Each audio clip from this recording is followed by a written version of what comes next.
What's going on, folks? Welcome to Premium Fuel Mag. I normally don't make pointless videos like this, but I figure you guys might want to know some updates as far as what's going on with the Mustang. So basically, ever since I put the transmission in, the car decided to brake for no reason. So I've been trying to get that fixed. I've identified multiple issues. Now I'm dealing with the electrical issues. So I don't know, it's really frustrating. The car went all last year with me beating on it and doing track days, and then it decides to break when I park it for the winter and put it in my driveway. Like, random things broke.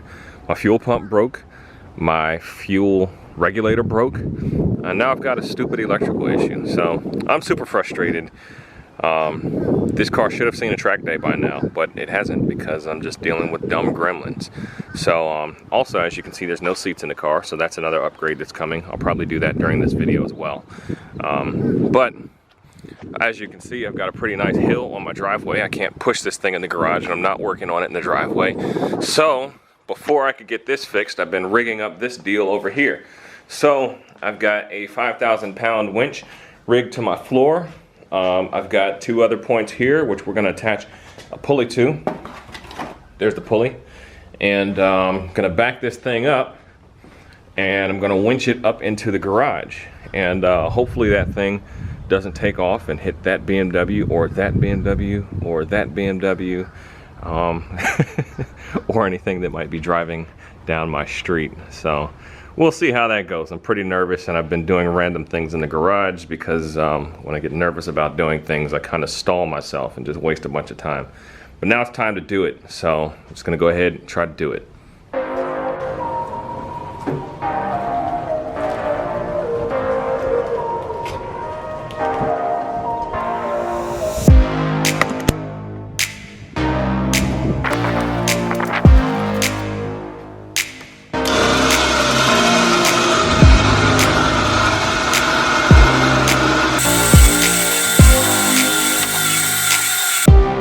Shout out to my neighbor, Mr. Kenny, who's helping me run the winch so I can drive this thing into the garage.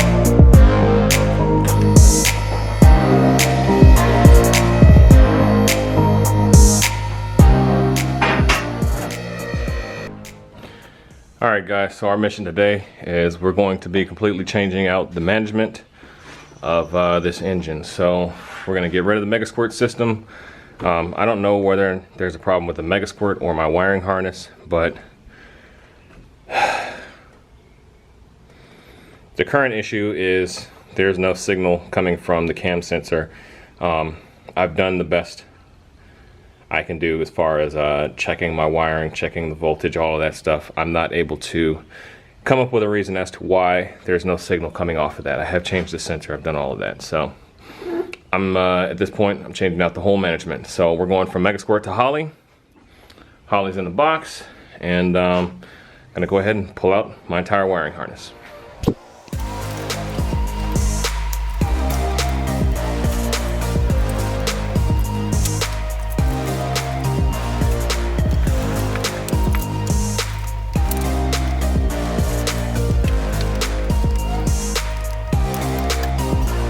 Alright guys, it's super late at night.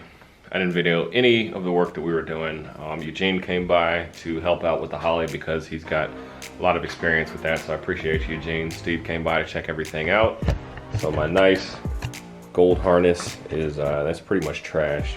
The old ECU, I'm not sure. I'm gonna send that back to EFI Source and see if they can figure out what's going on with that thing. The new harness is in the car. Looks little bit like a mess. I'm gonna work on cleaning up and tucking these things and making all my wiring nice and neat like it was. And right now we've got ECU and wires and stuff all over the floor. This is just so that we can access everything.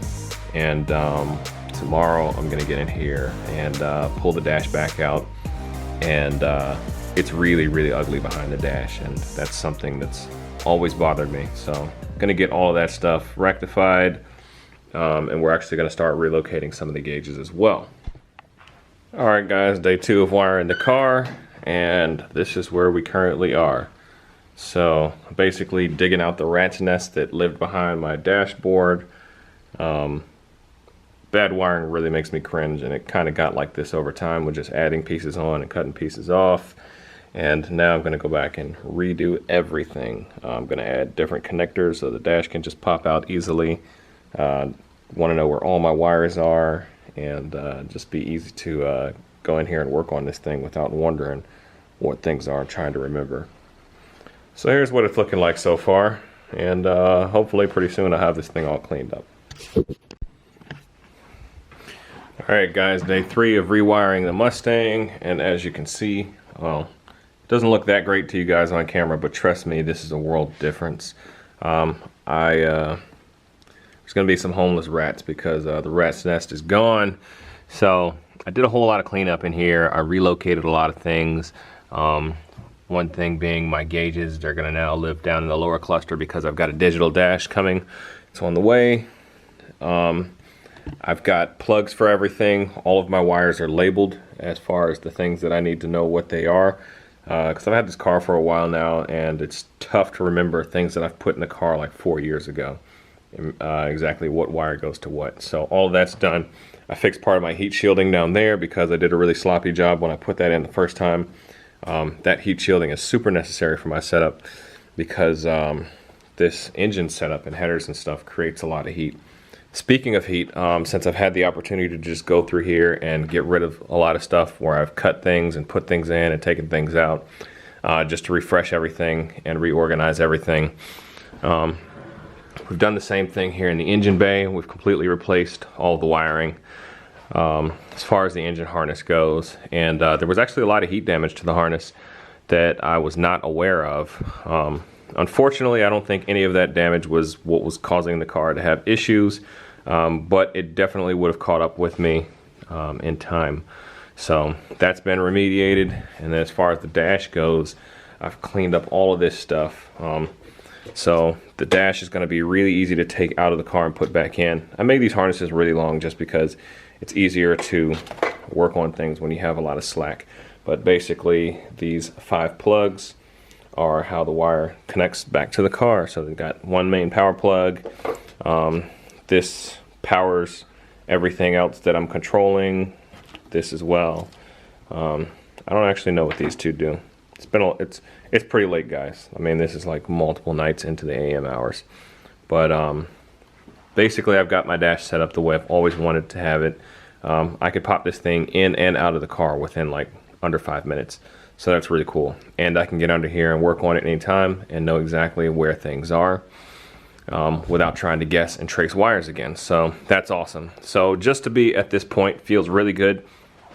Even if I'm not able to get the car started after this, I don't know. I don't really have high hopes right now, whatever's going on with the car electrically. Now that I've ripped everything out and replaced everything. I'm also hoping I didn't make any mistakes with my wiring because I literally rewired everything without the ability to test things. And I'm not the greatest electrician in the world. So I'm going to go ahead and throw the dash back in the car, turn everything on, and see if it catches on fire.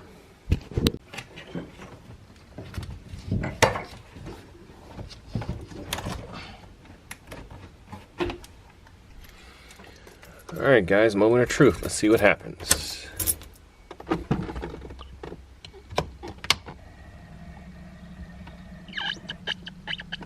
Alright, the ECU's on, the gauges are on. Now everything is not.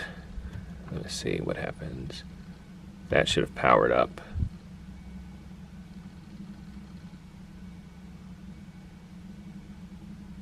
Something weird's going on. I think I hear the fuel pump running. I don't know. Some weird stuff's happening. So, I may have made some mistakes somewhere. I'll try and figure out what's going on. But that's where we are. Alright guys, I figured out what's going on here. I didn't actually make any mistakes. There was a ground that I left off. This harness has like 4 different grounds on it, and I think this is the main ground for the ECU that I left off. That's why the ECU was acting weird, which is weird because I feel like it shouldn't have come on at all if the main ground was missing. But anyways, I reconnected that. The ECU is now working, and as far as my gauge cluster goes, not that. It's late, guys.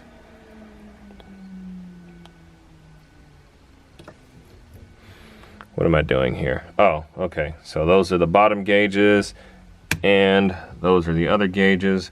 Why I put them on a different switch? I had a completely different vision in mind when I set that up, but that's how that goes. So looks like my 3 days worth of rewiring this thing actually paid off.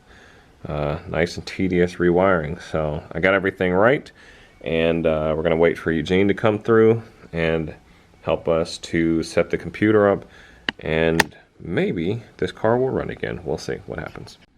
All right, guys, so Eugene came through to help finish hooking everything up. So we got multiple digital dashes going in here to increase the reliability of the engine. And also, if you haven't been following this build, you may notice that I have the E36 M3 dash in here. Why? Because why not? I think it's cool, and it helps me to wire the electronics in the way that I want them. And I don't know, it just looks cool. So anyways, we just fired the car, but we're gonna act like we didn't because we want you guys to be there with us for the first start. So go ahead, Eugene, fire it up. Fingers crossed. Let's hope that it works. Fires up again. No gas. A little bit of chop chop. So.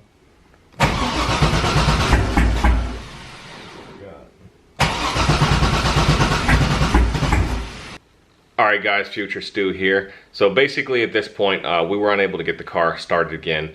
And I pretty much stopped filming at that point. I think you could hear the frustration in my voice all throughout the video as to why we couldn't figure out why this car was not running. And you know, after doing all the work that we did, it still wasn't working. Eugene and I went through the menus in the Holly dozens of times, and we still just couldn't figure out what was going on, why the car would not run.